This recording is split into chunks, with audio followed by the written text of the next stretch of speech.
કે શૂદ્રો અને સ્ત્રીઓને તે મારવા જોઈએ, ઠોકવા જોઈએ તો જ સુધારે. આ મનુસ્મૃતિના સંસ્કારો મેળવીને જે માણસ પ્રધાનમંત્રી થયો એનું નામ નરેન્દ્ર દામોદર દાસ મોદી. જય ભીમ. આ લોકો બાબા સાહેબના બંધારણને ખતમ કરવા માંગે છે, પણ ત્યારે બહુ ટપ્પો નતો પડતો. હવે જયારે 2022નું ગુજરાત અને દેશ જોઉં છું ત્યારે બરાબર સમજાય છે કે નાલાયકો ખરેખર ડોક્ટર બાબા સાહેબ આંબેડકરના બંધારણને ખતમ કરવા માંગે છે. સાથીઓ, શું ચાલી રહ્યું છે એ બરાબર સમજજો. આજથી લગભગ 3000 વર્ષ પહેલા મારી બહેનો અને માતાઓ પહેલી અને છેલ્લી લાઈનમાં આ જાતિ વ્યવસ્થા બની. બ્રાહ્મણ, ક્ષત્રિય, વૈશ્ય, શૂદ્ર અને એનાથી પણ નીચે બનાયા અતિ શૂદ્ર વર્ણ વ્યવસ્થાની બહારના લોકો એમને કાઢ્યા ગામની બહાર. અને ક્યાં રહે છે એના માટે ચોક્કસ એક ગંદો શબ્દ વાપરે છે, આપણે બધા જાણીએ છીએ. આ 3000 વર્ષ પહેલા આ જાતિ વ્યવસ્થાનું નિર્માણ થયું.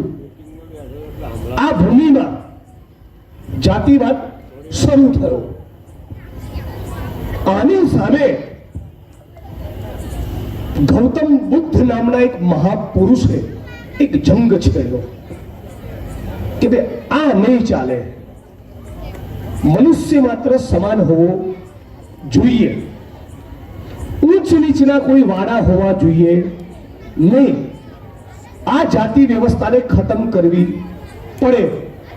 અને જાતિ વ્યવસ્થાની સામે સિદ્ધાર્થમાંથી ગૌતમ બુદ્ધ બનેલા એ મહાપુરુષે એક જે જંગ છેડ્યો અને એના કારણે બુદ્ધિઝમનો, બુદ્ધ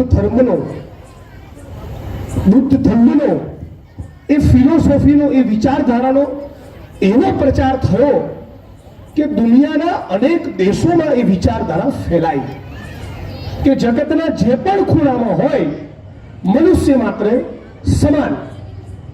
આ ઊંચ નીચના કોઈ ભેદ હોવા જોઈએ નહીં. ડોક્ટર બાબા સાહેબ આંબેડકરે નોંધ્યું છે કે ગૌતમ બુદ્ધની આ લડત, આ ક્રાંતિકારી ચળવળ, એની સામે મનુવાદીઓ ફરી સક્રિય થયા અને ગૌતમ બુદ્ધની સાથે જોડાયેલા સમાનતાની વિચારધારાની વાત કરનારા હજારોના હજારો મનુવાદીઓએ બૌદ્ધિક ભિક્ષુકોની હત્યાઓ કરી. બુદ્ધ ધર્મને ખતમ કરવાનું કામ કર્યું. બુદ્ધના સ્થાપત્યો તોડી પાડ્યા, બુદ્ધ વિહારો ખતમ કર્યા. અને ફરી એકવાર કે આ મનુવાદ બ્રાહ્મણ, ક્ષત્રિય, વૈશ્ય, શુદ્ર, અતિ શુદ્ર વાળી, ઉચ્ચ નીચ વાળી વ્યવસ્થાઓ જડબે સલાહ કરો. ડોક્ટર બાબા સાહેબ આંબેડકરે આના માટે શબ્દ વાપર્યો છે પ્રતિક્રાંતિ. ગૌતમ બુદ્ધ શું કરતા હતા? ક્રાંતિ. શું કરતા હતા?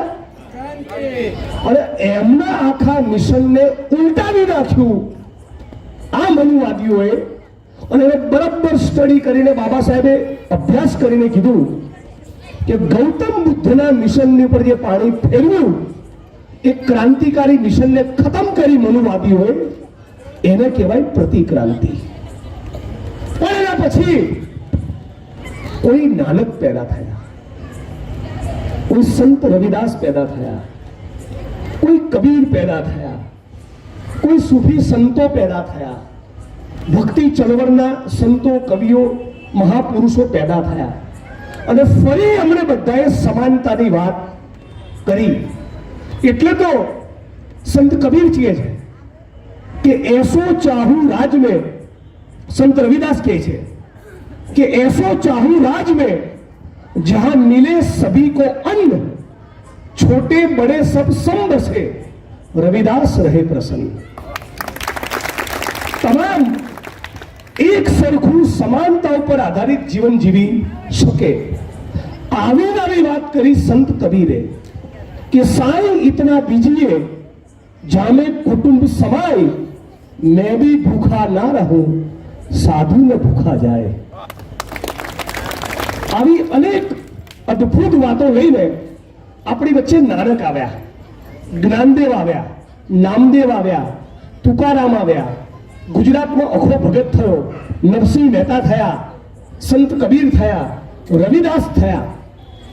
આ બધી ચળવળે ફરી પેલા મનુવાદી મકાનના પાયા હચમચાવી નાખ્યા અને ફરી પ્રતિક્રાંતિને ઉલટાવા નવી ક્રાંતિની શરૂઆત કરી. પણ આ તો બધા સંતો, ફિલોસોફરો કે ગ્યાસુભાઈને મારી જેમ ચૂંટણીનું ફોર્મ તો ભરતા નતા. એટલે આ બધી સામાજિક, સાંસ્કૃતિક, આધ્યાત્મિક ચળવળ હતી. સામાજિક, સાંસ્કૃતિક, આધ્યાત્મિક પ્રકારનું આંદોલન હતું.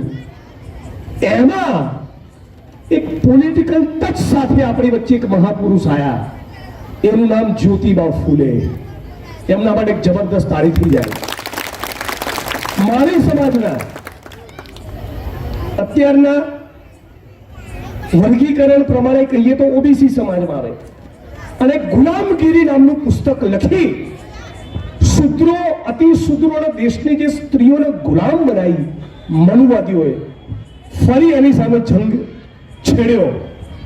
પહેલી લાઈનથી છેલ્લી લાઈન સુધીના બહેનો, માતાઓ, વડીલોનો ફરી કહું છું, ગૌતમ બુદ્ધે ક્રાંતિની શરૂઆત કરી, એની ઉપર ફરી મનુવાદીઓ પાણી ફેરવી અને બાબા સાહેબ આંબેડકરે શું કીધું? પ્રતિક્રાંતિ. પણ આ પ્રતિક્રાંતિની સામે નવેસરથી ક્રાંતિ કરવી પડે. એના માટે નાનક, કબીર, રવિદાસ, ફૂલે, રામાસ્વામી પેરિયાર અને ડોક્ટર ભીમરાવ બાબા સાહેબ આંબેડકર આવ્યા. અને એ અરસામાં 1857 નો વિપ્લવ થયો. અંગ્રેજો સામેની લડત ચાલતી હતી. પણ આ તો સૂફી સંતોની ભૂમિ, ભક્તિ ચળવળના મોટા મોટા મહાપુરુષોની આ ધરતી, રવિદાસ, નાનક, કબીર, આ એની ધરતી. એટલે 1857 ના વિપ્લવ વખતે જિંદગીના છેલ્લા દિવસોમાં હતા કોણ? બહાદુર શાહ જફર.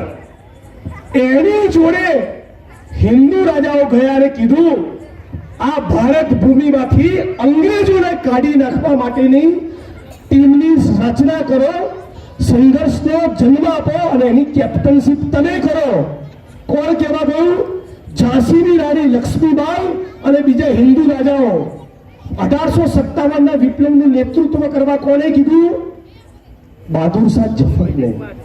મતલબ કે એ વખતે હિન્દુ મુસ્લિમ વાળો કોઈ ડખો હતો નહીં. આ ડખો ઘુસાડ્યો 1925 RSS ની સ્થાપના થઈ ત્યારથી. અને એ ડોક્ટર બાબા સાહેબ આંબેડકરને બરાબર ખબર પડી ગઈ.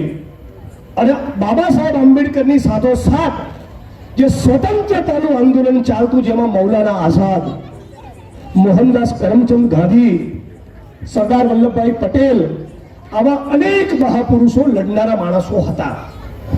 એ બધાને સાથે લઈને ચાલતા હતા. અને એ જ વિચારધારાને આગળ વધારવા ડોક્ટર બાબા સાહેબ આંબેડકરે આપણને આપ્યું બંધારણ. હવે સમજો કે ડોક્ટર બાબા સાહેબ આંબેડકરનું બંધારણ આવ્યું. આ એક બંધારણ અને 3000 વર્ષથી મનુવાદીઓના મનમાં ઘૂસેલું બંધારણ છે. એનું નામ મનુસ્મૃતિ.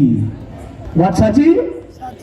અને આ મનુસ્મૃતિમાં એવું લખેલું છે બહેનો કે શૂદ્રો અને સ્ત્રીઓને તે મારવા જોઈએ, ઠોકવા જોઈએ તો જ સુધારે.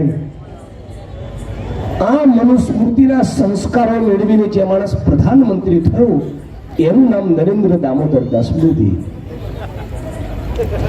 આ મનુસ્મૃતિમાં લખેલું બરાબર સમજો કે એક જ સમાજનો વર્ગ, એનો શિક્ષણ ઉપર અધિકાર, બાકી શૂદ્રોના કાનમાં ધગધગતું શીશુ રેડી દેવાનું. જો વેદ મંત્રોનો ઉચ્ચાર પણ એના કાનમાં પડી ગયો તો, મતલબ કે એક પ્રકારે મર્ડર કરવાનો લો, મર્ડર કરવાનો કાયદો, મર્ડર કરવાનું બંધારણ હતું મનુસ્મૃતિ. અને પછી એક વિપ્લવ પેદા થયો, ડોક્ટર ભીમરાવ આંબેડકર. અને એને કીધું કે વેદ મંત્રોનો ઉચ્ચાર કાનમાં પડે ને તમે ધગધગતું શિશુ રેડવાની વાત કરો છો. હવે આદિવાસી, ઓબીસી અને દલિતનો દીકરો યુજીસીમાં ચેરમેન થશે ને તમને ભણાવશે પ્રોફેસર બનીને. મતલબ કે એક નવી ક્રાંતિની શરૂઆત થઈ. એટલે પહેલા ગૌતમ બુદ્ધે ક્રાંતિની શરૂઆત કરી, એની પર પાણી ફેરવ્યું, ફરી મનુવાદીઓએ પ્રતિક્રાંતિ કરી. એ પ્રતિક્રાંતિને ઉલટાઈને બાબા સાહેબના બંધારણે એક નવી ક્રાંતિની શરૂઆત કરી. એમાં આ શાહપુર ને દરિયાપુર ને ગોમતીપુર ને સરસપુરની ચાલીઓને અમદાવાદના મ્યુનિસિપલ કોર્પોરેશનની શાળા નંબર 14 ભણેલો કોઈક દલિત એ આઈએએસ અને આઈપીએસ થયો. બીજું મનુસ્મૃતિમાં લખેલું કે જમીન ઉપર કંટ્રોલ એક જ વર્ગનો, રજવાડા બધા એક જ સમુદાય જોઈએ. ડોક્ટર બાબા સાહેબ આંબેડકરે કીધું ઠેરો, ખેડે એની જમીન, સરકારી પડતર જમીનોની દલિતોમાં, આદિવાસીઓનો ઓબીસીમાં સાંઠળી થશે. અને ગુજરાત એકલા રાજ્યની વાત કરું તો કોંગ્રેસની સરકારમાં કેટલી 5 લાખ એકર જમીનોની ફાળવણી દલિત, આદિવાસી, ઓબીસીને થઈ. એટલે મનુસ્મૃતિના કારણે જેના લમણે લખાયેલું કે તારે ખાલી ધાર્યું કરવાનું, એ 7/12ની નકલ સાથે 5 એકર જમીનનો માલિક થયો.